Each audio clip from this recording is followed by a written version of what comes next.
Hello, एक बार फिर education knowledge में आपका स्वागत है। आज हम आपके लिए वस्तुनिष्ठ प्रश्नों का सॉल्यूशन लेकर आए हैं। तो आप देख सकते हैं ये आपका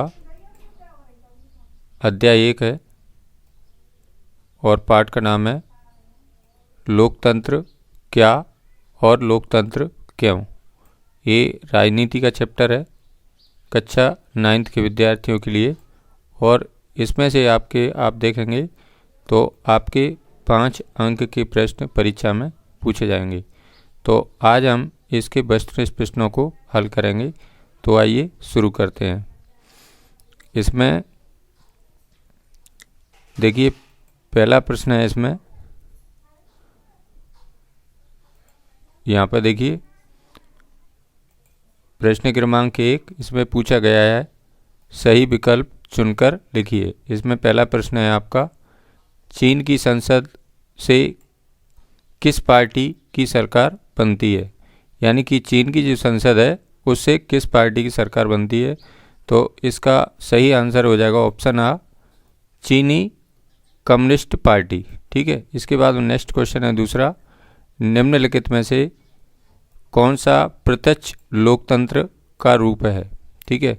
तो इसका सही आंसर हो जाएगा ऑप्शन द, संसदीय चुनाव। ठीक है। इसके बाद हम नेक्स्ट क्वेश्चन लेते हैं अगला, निम्न में से कौन सा कथन चीन की शासन व्यवस्था के संबंध में सही नहीं है। तो इसका देखिए, इसका बहुदलीय चुनाव व्यवस्था ये सही नहीं है, स्वतंत्र मीडिया ये सही नहीं है, और विपक्ष का दल ये सही नहीं है। तो इसका सही आंसर हो जाएगा ऑप्शन द, उपरोक्त सभी। ठीक है। इसके बाद में नेक्स्ट क्वेश्चन लेते हैं अगला। अगला प्रश्न है आपका, भारत में वयस्क मताधिकार की उम्र है। तो भारत में वयस्क यानी वोट डालने की आयु कितनी है। इसका सही आंसर हो जाएगा 18 वर्ष। ठीक है। इसके बाद नेक्स्ट क्वेश्चन है आपका, सरोजिनी नायडू भारत में कौन सा पद धारण करने वाली प्रथम महिला थी।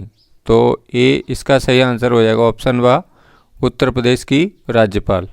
इसके बाद नेक्स्ट क्वेश्चन है, लोकतंत्र जनता के लिए, जनता के द्वारा जनता का शासन है, उपरोक्त कथन है। तो इसका सही आंसर हो जाएगा ऑप्शन आ, अब्राहम लिंकन। इसके बाद में नेक्स्ट क्वेश्चन है आपका, विश्व के अधिकतर देशों में कौन सी शासन व्यवस्था कायम है। तो इसका सही आंसर हो जाएगा ऑप्शन बा, लोकतंत्र। ठीक है। इसके बाद नेक्स्ट क्वेश्चन लेते हैं अगला।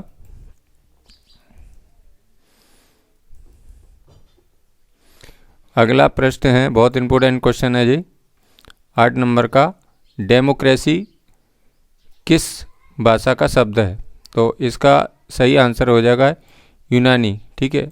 डेमोक्रेसी यानी लोकतंत्र, तो इसका मतलब होता है किस भाषा का शब्द है जी।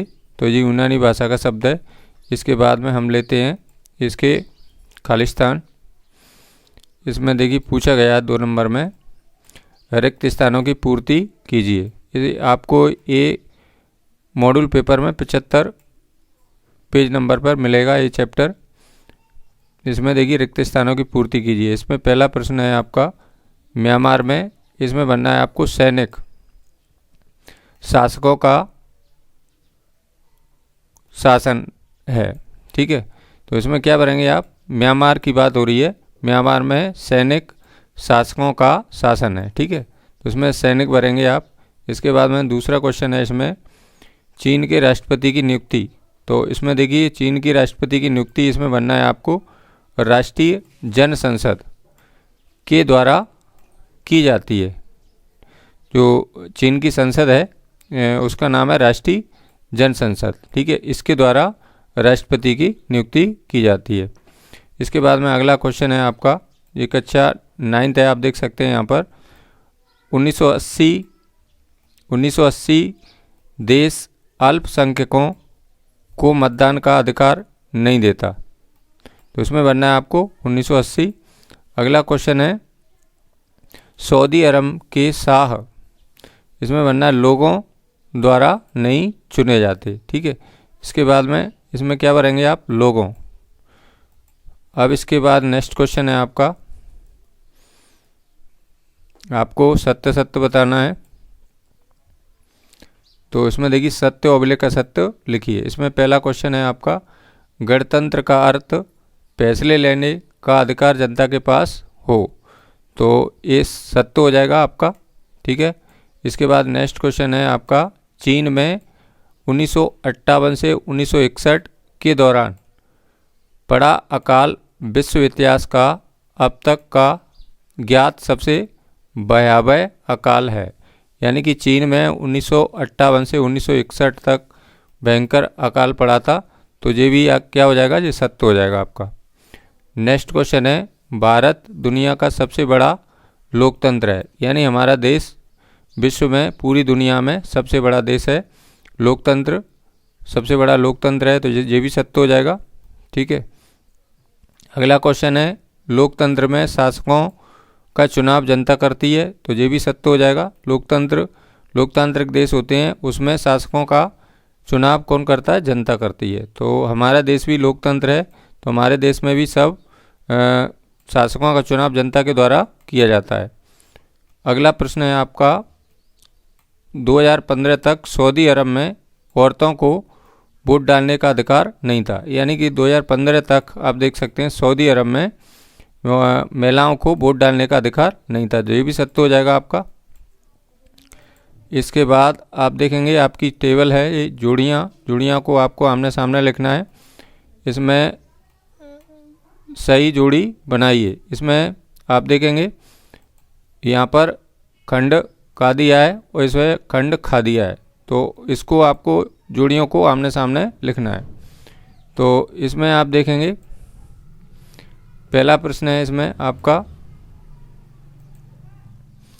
जिम्बाब्वे की स्वतंत्रता, ठीक है। तो इसका सही आंसर हो जाएगा, यहाँ पर डैश करके लिखना है आपको। तो इसका सही आंसर हो जाएगा ऑप्शन ई डालेंगे, यहाँ पर ऑप्शन ई लिखेंगे। इसके आगे लिख देंगे 1980, इसमें लिख देंगे 1980। इसके बाद में दूसरा प्रश्न है आपका, राष्ट्रीय जन संसद।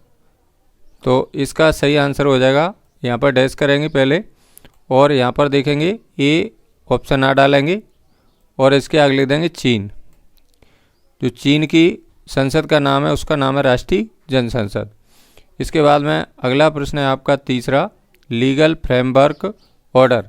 तो इसका सही आंसर हो जाएगा, डैश करेंगे, इसमें लिखेंगे ऑप्शन बा लिखेंगे यहाँ पर। इसके आगे लिख देंगे पाकिस्तान, यहाँ पर लिख देंगे पाकिस्तान। इसके बाद में अगला प्रश्न है आपका सऊदी अरब। इसके आगे डैश करेंगे और यहाँ पर ऑप्शन सा लिखेंगे यहाँ पर और इसके बाद में लिख देंगे राजतंत्र, इसमें राजतंत्र हो जाएगा इसका। इसके बाद में अगला क्वेश्चन है PRI। इसके आगे डैश करेंगे और इसके आगे लिखेंगे ऑप्शन दा लिखेंगे यहाँ पर। इसके आगे लिख देंगे मैक्सिको, यहाँ पर मैक्सिको लिख देंगे। इसके बाद में नेक्स्ट क्वेश्चन लेते हैं हम।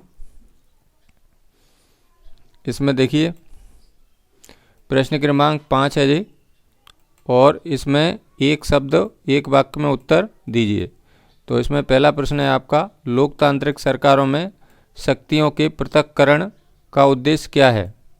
तो लोकतांत्रिक सरकारें होती हैं उसमें शक्तियाँ बटी होती हैं, विभाजन होता है। तो देखिए सत्ता के विभिन्न अंग जैसे विधायिका, कार्यपालिका एवं न्यायपालिका के बीच शक्तियों का विभाजन, यानी कि लोकतांत्रिक सरकार होती हैं उसमें शक्तियों का विभाजन किया जाता है।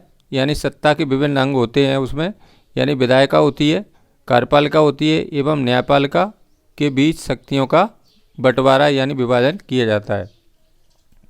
अगला प्रश्न है, पाकिस्तान में कानूनी रूपरेखा आदेश किसके द्वारा जारी किया गया था। तो इसका सही उत्तर हो जाएगा जनरल परवेज मुशर्रफ, ठीक है, जनरल परवेज मुशर्रफ। इसके बाद नेक्स्ट क्वेश्चन है, चीन की संसद के लिए कितने वर्ष बाद चुनाव होता है। तो इसका सही आंसर हो जाएगा 5 वर्ष बाद, ठीक है।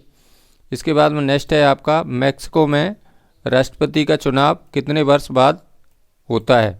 तो इसका सही आंसर हो जाएगा 6 वर्ष बाद, यानी मेक्सिको में राष्ट्रपति का चुनाव 6 वर्ष के बाद होता है। ठीक है,